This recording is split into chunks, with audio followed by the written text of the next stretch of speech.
사도신경으로 신앙 고백 드립니다. 나는 전능하신 아버지 하나님 천재 창조주를 믿습니다.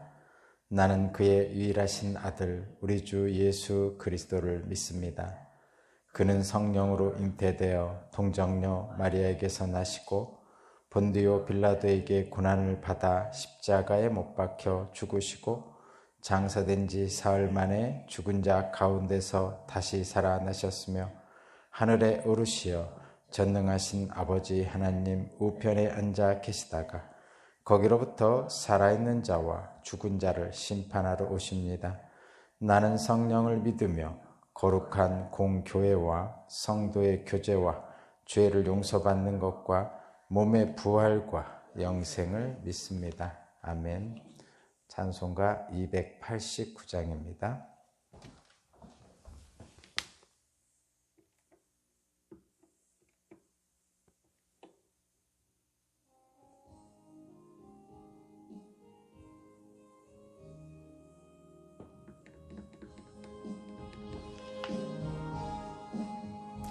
주 예수 내 맘에 들어와 계신 후 변하여 새 사람 되고 내가 늘 바라던 참빛을 찾음도 주 예수 내 맘에 오신 주 예수 내 맘에 오신 주 예수 내 맘에 오시 물밀듯 내 맘에 기쁨이 넘치는 주 예수 내 맘에 오시 주 예수 내 맘에 들어와 계신 후 망령된 행실을 끊고 머리털보다도 더 많던 내 죄가 눈보다 더 이어졌네.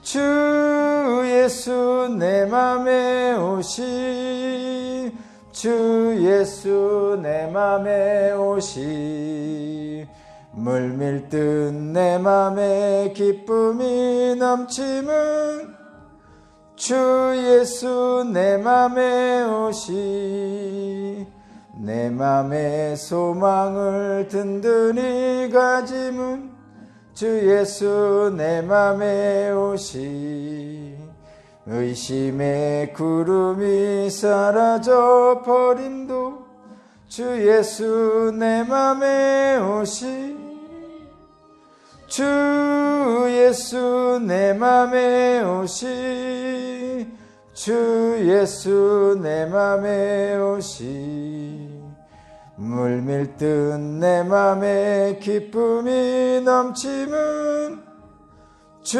예수 내 맘에 오시 사망의 음침한 골짜기 가다가 밝은 빛 도련히 비쳐 저 멀리 하늘문 환하게 보임도 주 예수 내 맘에 오시 주 예수 내 맘에 오시 주 예수 내 맘에 오시 물밀듯 내 맘에 기쁨이 넘치면 주 예수 내 맘에 오시 내가 저 천성에 올라가 살기는 주 예수 내 맘에 오시 천성에 올라가 주님을 뵈리니 그 기쁨 비길 데 없네.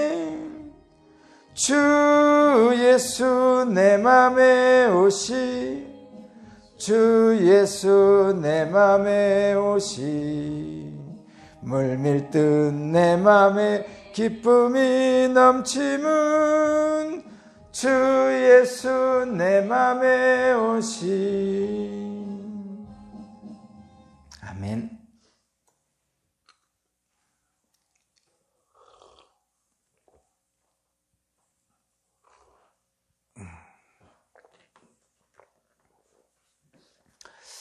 오늘 주신 하나님 말씀은 출애굽기 21장 1절에서 11절입니다. 출애굽기 21장 1절에서 11절까지 말씀을 제가 봉독하겠습니다. 내가 백성 앞에서 공포하여야 할 법규는 다음과 같다. 너희가 히브리 종을 사면 그는 6대 동안 종사를 해야 하고 7해가 되면 아무런 몸값을 내지 않고서도 자유의 몸이 된다. 그가 혼자 종이 되어 들어왔으면 혼자 나가고 아내를 데리고 종으로 들어왔으면 아내를 데리고 나간다. 그러나 그의 주인이 그에게 아내를 주어서 그 아내가 아들이나 딸을 낳았으면 그 아내와 아이들은 주인의 것이므로 그는 혼자 나간다. 그러나 그 종이 나는 나의 주인과 나의 처자를 사랑하므로 혼자 자유를 얻어 나가지 않겠다 하고 선언하면 주인은 그를 하나님 앞으로 데려가서 그의 길을 문이나 문설주에 대고 송곳으로 뚫는다. 그러면 그는 영원히 주인의 종이 된다. 남의 딸을 종으로 샀을 경우에는 남종을 내보내듯이 그렇게 내보내지 못한다. 주인이 아내로 삼으려고 그 여자를 샀으나 그 여자가 마음에 들지 않으면 그는 그 여자에게 몸값을 얹어서 그 여자의 아버지에게 되돌려 보내야 한다. 그가 그 여자를 속인 것이므로 그 여자를 외국 사람에게 팔아서는 안 된다. 그가 그 여종을 자기 아들에게 주려고 샀으면 그는 그 여자를 딸처럼 대접해야 한다. 한 남자가 아내를 두고 또 다른 아내를 맞아 들였을 때에 그는 그의 첫 아내에게 먹을 것과 입을 것을 줄여서 주거나 그 아내와 부부관계를 끊어서는 안 된다. 그가 그의 첫 여자에게 이 3가지 의무를 다하지 않으려거든 그 여자를 자유롭게 풀어주고 아무런 몸값도 받지 않아야 된다. 아멘.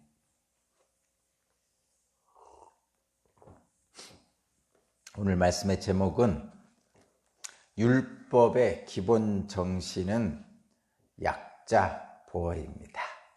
율법의 기본 정신은 약자 보호입니다. 라는 말씀의 제목입니다.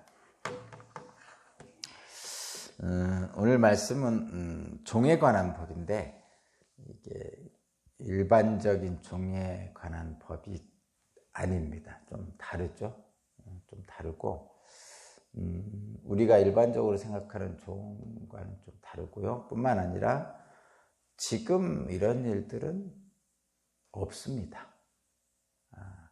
물론 한 100여 년 전에는 있었죠. 우리나라에도 있었고 외국에도 있었고 아주 오랫동안 고대로부터 정말 오랫동안 있었던 법입니다. 말하자면 종 하인을 부리던 그런 시대죠. 근데 이제 여러분도 아시다시피 지난 200년 이 정도 되면서부터 그런 인간을 종으로 부리는 일은 사라졌습니다. 링컨의 노예해봐 이런 것들이 이제 대표적인 것이죠.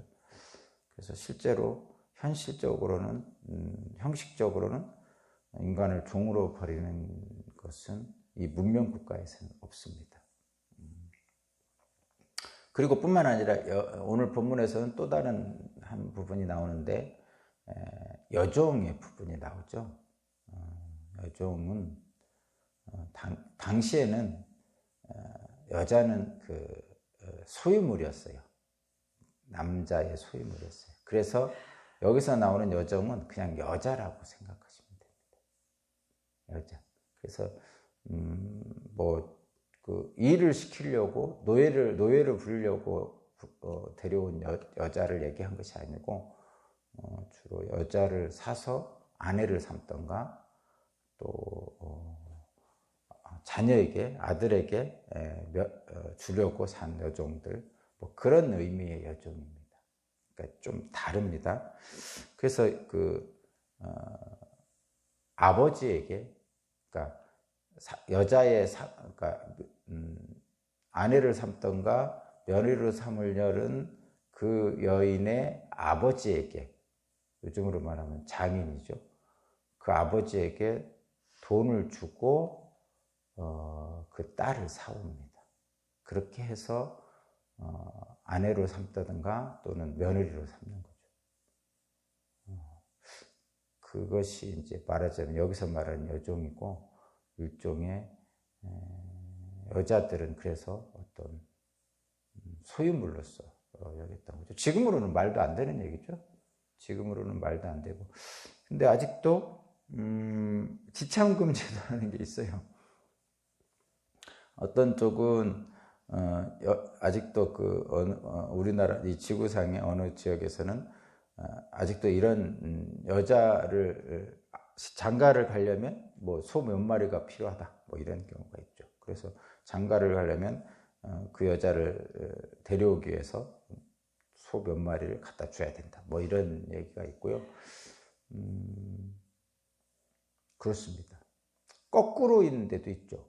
거꾸로인 데도 있습니다.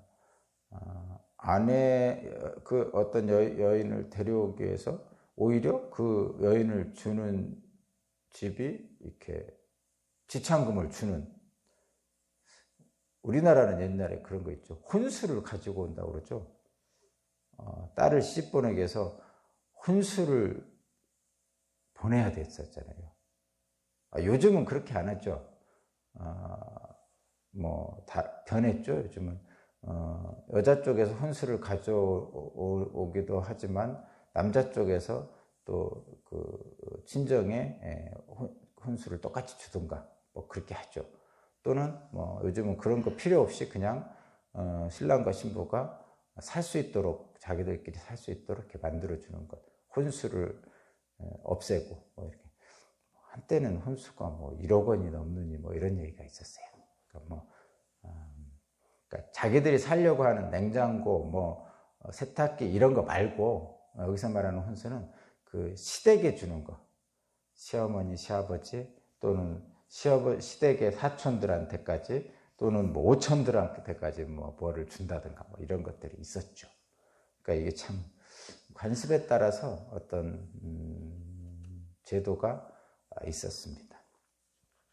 오늘 본문은 좀 이렇게 좀 세 가지, 그러니까 두 가지 부분에서 일단 나눠져요. 첫 번째는 남종의 경우, 남자는 일단 독립된 법률 주체로서의 자격을 갖고 있거든요. 그래서 남종의 경우는 좀 경우와 여종의 경우가 다릅니다. 방금 말씀드린 것처럼 여종은 독립된 법률 주체가 되지 못하기 때문에 어떤 소유의 대상이기 때문에 다르게 보고 있는 거예요. 당연히 오늘날은 이렇지 않다고 거듭 말씀드립니다. 그러면 우리는 여기서 무엇을 봐야 되느냐? 종이나 이런 제도 자체가 없고, 또 한편으로는 여자를 소유물로 삼지 않는 동등한 인격체로 삼는 요즘에는 이 말씀을 통해서 우리가 받아야 될 건 무엇이냐? 이 율법을 주신 하나님의 마음을 알면 되죠. 이 율법을 주는 하나님의 마음이 뭔가, 도대체 이 율법에 담긴 정신은 뭔가, 기본 정신은 뭔가를 보면 됩니다. 정답을 제가 제목에서 말씀드렸어요. 이 율법을 주신 하나님의 마음, 이 율법에 담긴 기본 정신은 약자를 보호하는 겁니다. 자, 두 가지, 그런 면에서 오늘 본문을 보면 되겠습니다.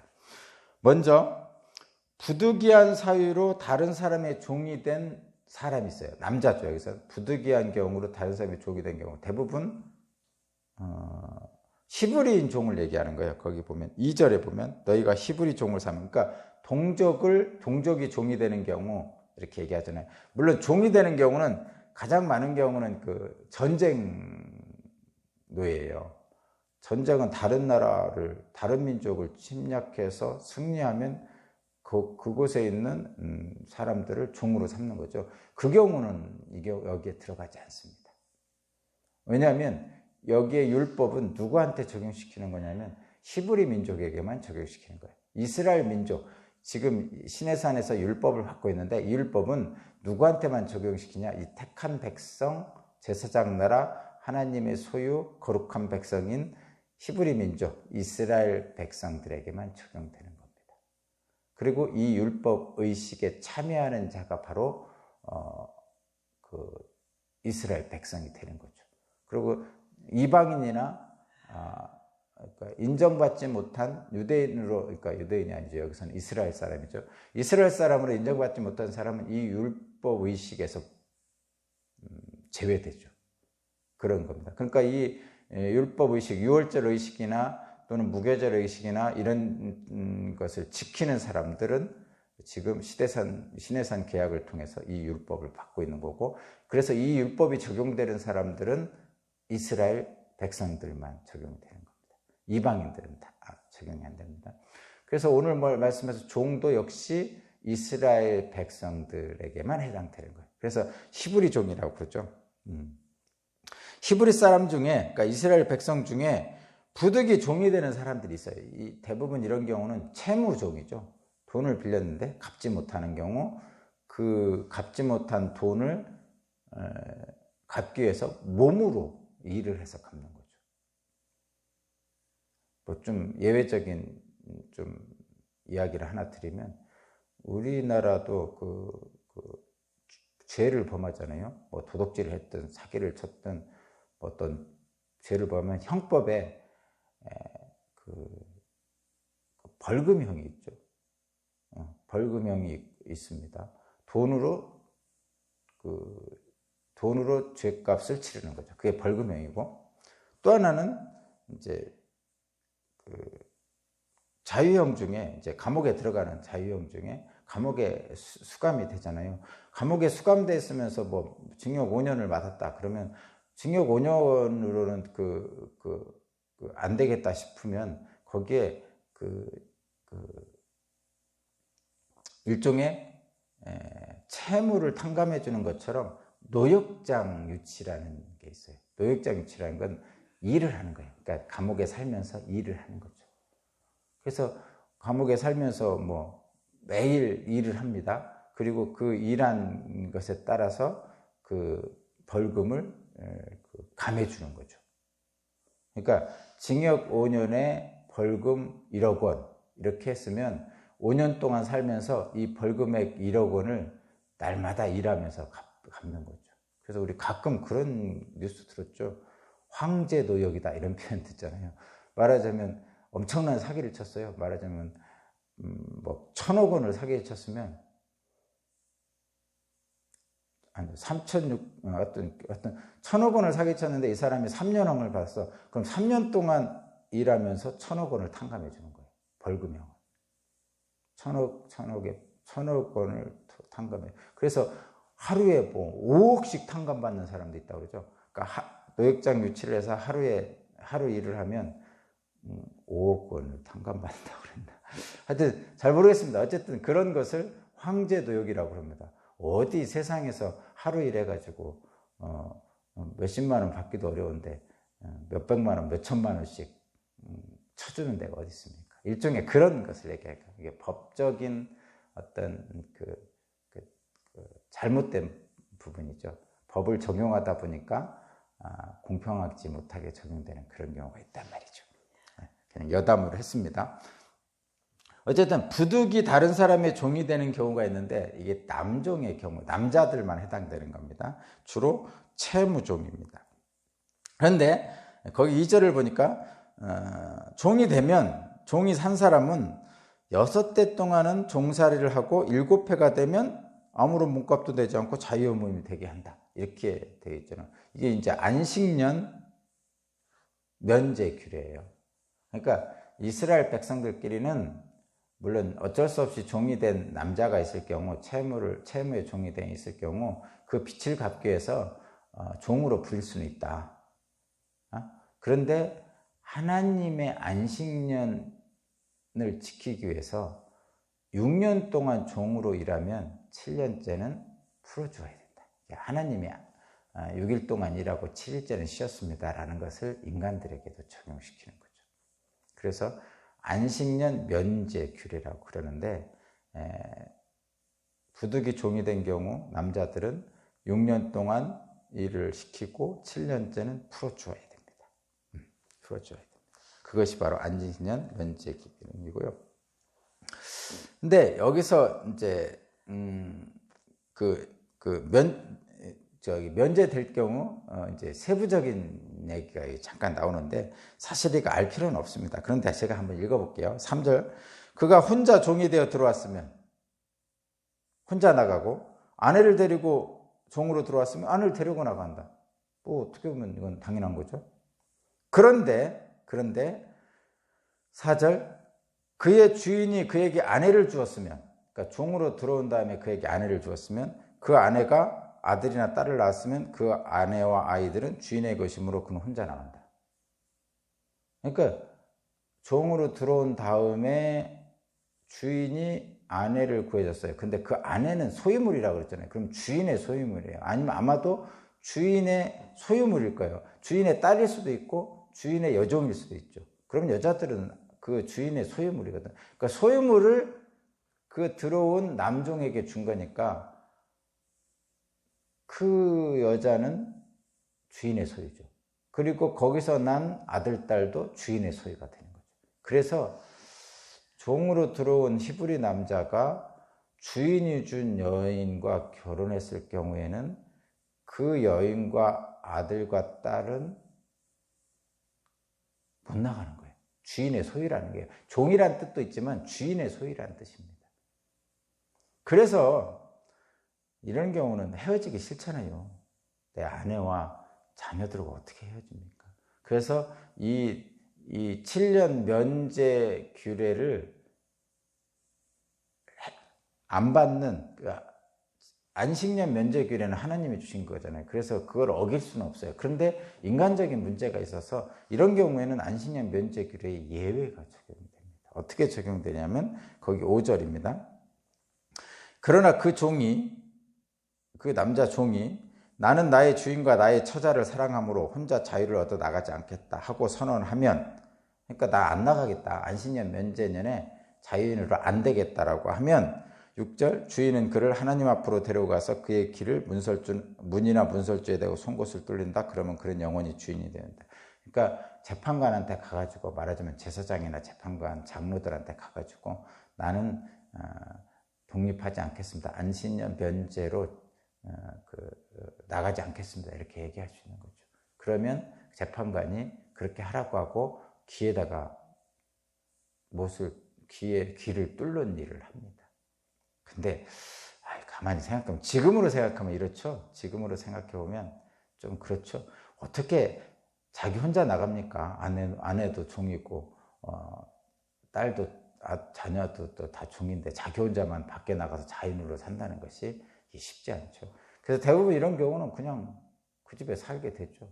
그래서 깃뚫린 종이라고 그럽니다. 이게 뭐 깃뚫린 종의 경우는 안식년 면제 규례를 적용받지 않습니다. 그래서 계속 종살이를 하는 거죠.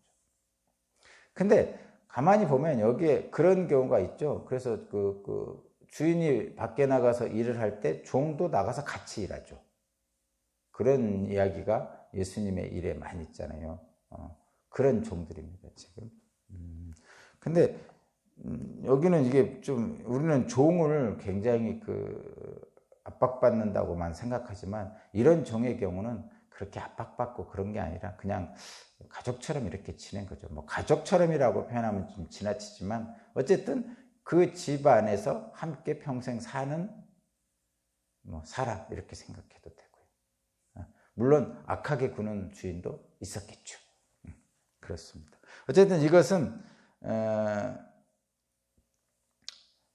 지금으로서는 이해가 안 되는 거지만, 그러나 지금으로서는 이해가 안 되지만 당시의 관습으로는 이런 일이 있었다, 이런 얘기입니다. 근데 여기에서 우리가 좀 살펴봐야 될 것은 신명기 15장에 보면 이와 똑같은 규례가 다시 한번 반복됩니다. 이 출애굽기에서 시내산 계약을 나중에 요단강을 건너기 전에 40년 후에 다시 한번 하나님의 율법을 재확인하는 때가 있는데 그때가 신명기거든요. 그 신명기 15장 12절부터 18절에 이 종에 대한 규례가 들어 있습니다. 근데 거기에서 보면 어떻게 되냐면, 어떤 부분이 있냐면 안식년 면제 규례에 대한 것이 다시 한번 반복되는데, 안식년 면제 규례의 그 신명기를 보면 어떻게 되어 있냐면, 종으로 내보낸다. 7년 만에 내보낸다. 그 대신에 그냥 내보내면 안 된다. 그에게 넉넉한 재산을 내어줘서 내보내야 된다. 이렇게 돼 있어요.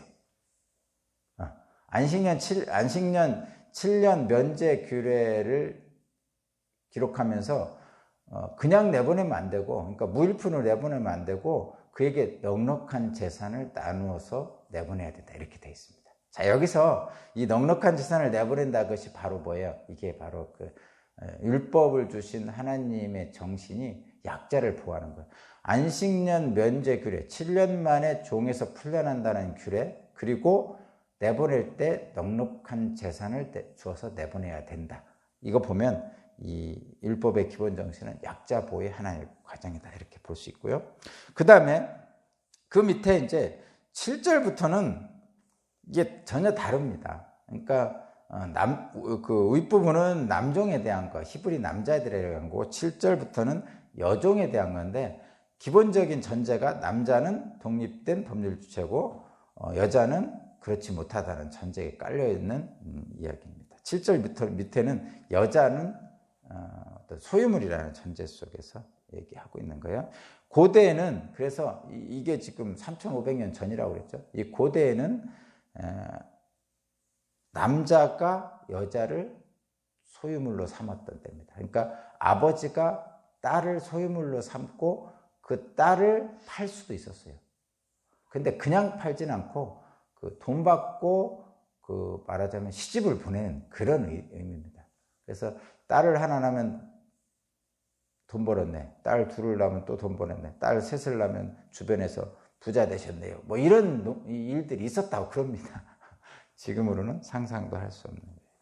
그래서 아버지가 딸을 종으로 팔거나 또는 다른 남자의 아내가 되도록 팔거나 이렇게 했다는 거죠. 그리고 다른 남자의 두 번째 아내, 세 번째 아내, 일종의 첩이죠. 우리 그냥 쉽게 생각하면 그렇게 첩으로 팔거나 이렇게 했다는 거예요.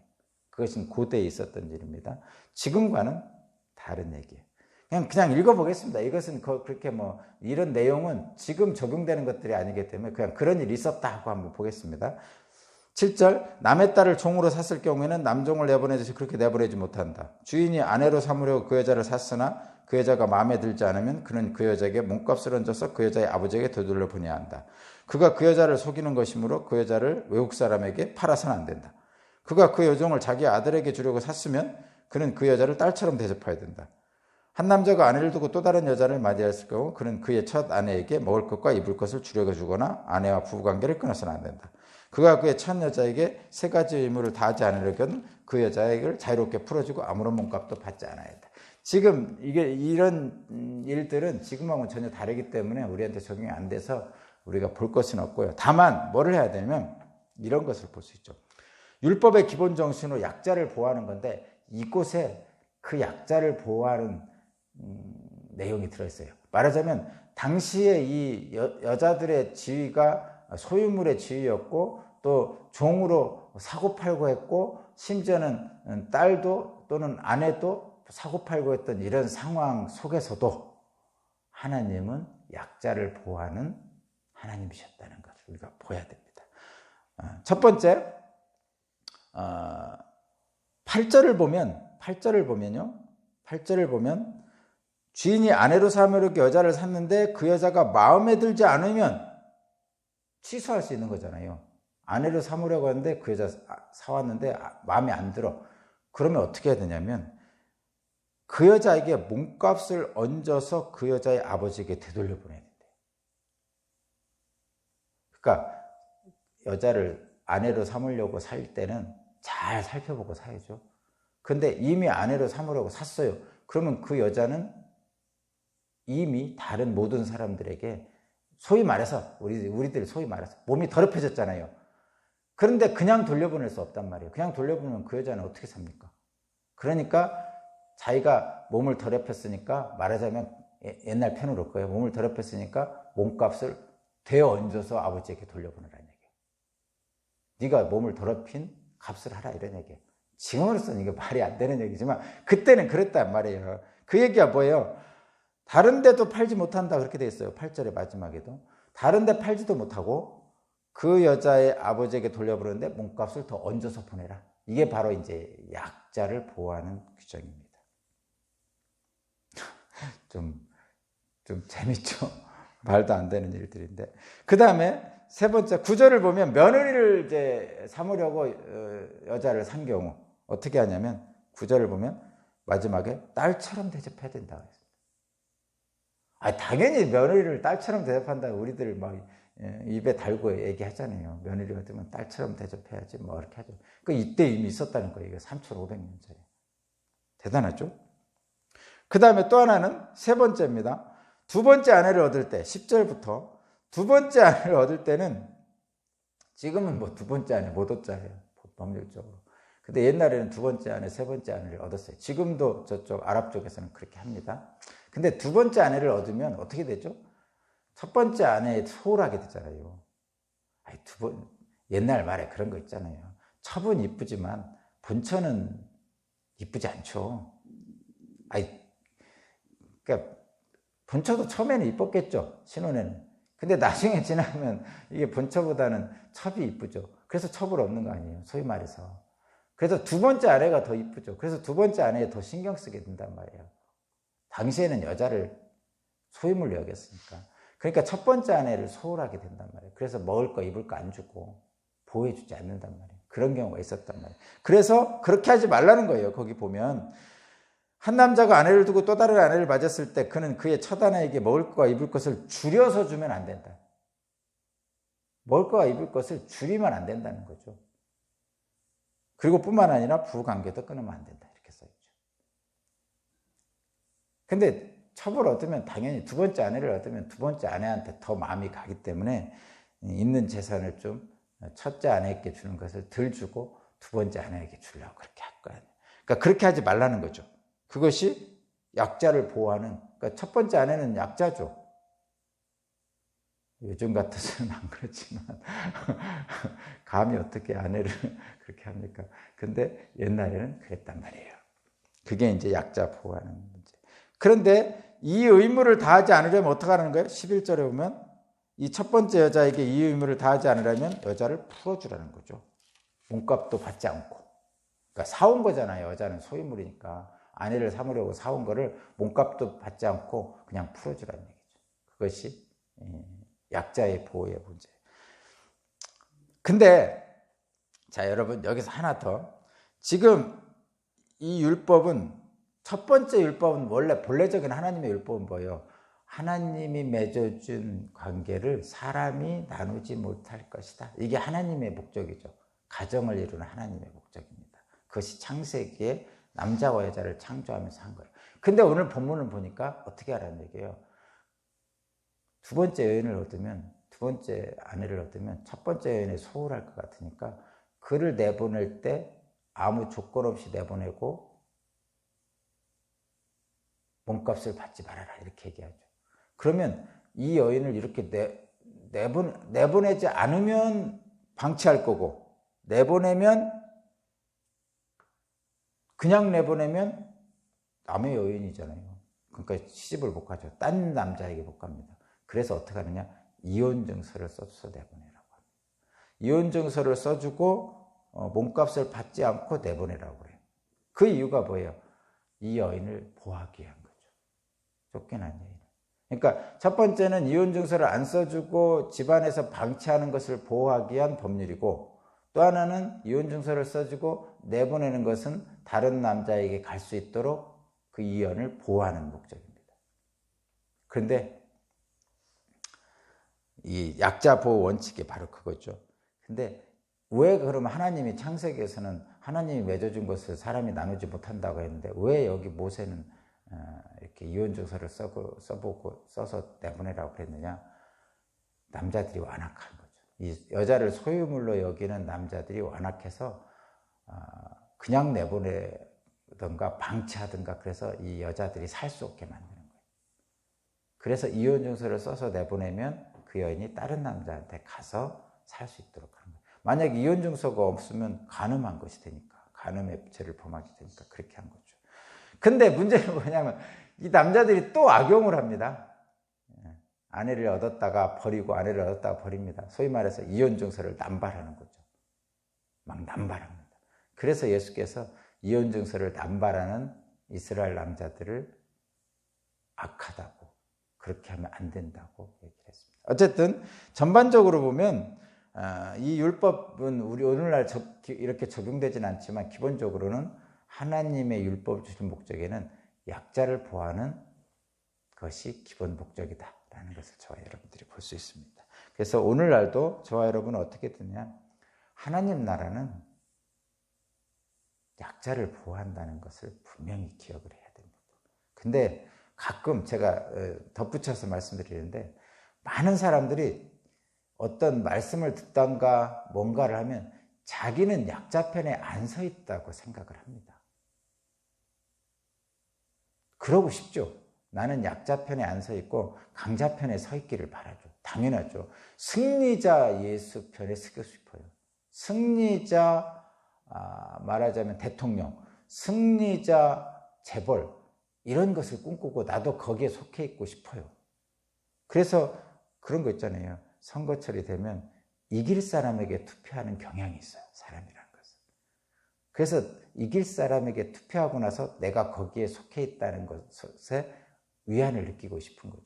그러니까 인간은 약자가 되고 싶지 않습니다.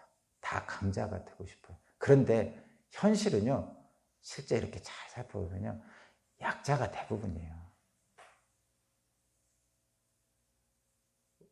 시험을 봐서 1등부터 꼴찌까지 놓으면요, 사실 1등부터 2등, 3등, 4등, 1, 2, 3등까지는 승자고요. 나머지는 사실 다 패자 같은 느낌입니다. 꼴찌가 아니어도. 그러니까 저와 여러분들이 승자의 자리에 서고 싶지만 실제로는 저와 여러분들의 대부분은 사실 약자의 위치에 있습니다. 그래서 이 약자 보호의 이 율법 정신은 사실 저와 여러분을 보호하는 거예요. 여러분 한번 잘 생각해 보시고, 이 약자 보호의 문제가 여러분에게 손해나는 게 결코 아니라는 것을, 제가 지금 하나님의 뜻이 그렇다는 것을 제가 다시 한번 여러분에게 확인하고, 약자 보호하는 것은 바로 저와 여러분들을 보호하려는 하나님의 목적이라는 것을 분명히 기억했으면 좋겠습니다. 기도드리겠습니다. 하나님 감사합니다. 율법의 기본 정신을 통해서 약자를 보호하신 하나님을 생각합니다. 오늘도 그 하나님이 나를 보호하고 계심을 기억하고 감사하며 기뻐하며 오늘 하루를 담대하게 보내겠습니다. 또한 나도 혹시 강자의 입장에 있을 때 주님이 말씀하신 대로 약자를 보호하는 자가 되겠습니다. 주님 함께 하실 줄 믿습니다. 예수 그리스도 이름으로 기도합니다. 아멘.